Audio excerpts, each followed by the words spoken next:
2 వారాల క్రితం నేను గౌరవనీయులు పెద్దలు కేసీఆర్ గారికి ఒక లేఖ రాయడం జరిగింది. నేను ఈ విధంగా కేసీఆర్ గారికి ఇదివరకు కూడా నా ఒపీనియన్స్ ఎప్పుడున్నా కూడా లేఖ ద్వారా చెప్పడం జరిగింది. అయితే ఈసారి నేను మొన్ననే చెప్పున్నాను, కుట్రలు కుతంత్రాలు జరుగుతూ ఉన్నాయని.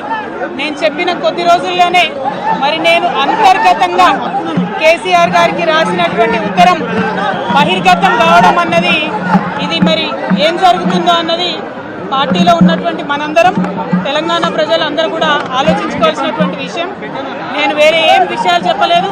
నేను కేవలం పార్టీలో ఉండేటటువంటి అన్ని స్థాయిలో ఉన్నటువంటి నాయకులందరూ అనుకుంటున్నటువంటి విషయాలు. దాదాపు సగం తెలంగాణ నేను ఈ సందర్భంగా ఈ మధ్యలో టూర్ చేసినటువంటి సందర్భంలో తెలంగాణ ప్రజలు అనుకుంటున్నటువంటి విషయాలను మాత్రమే నేను పెద్ద ఎత్తున చెప్పడం జరిగింది తప్పితే నా పర్సనల్ ఎజెండా ఏమీ లేదు. నాకు వ్యక్తిగతంగా ఎవరి మీద ద్వేషం లేదు, ఎవరి మీద ప్రేమ లేదు.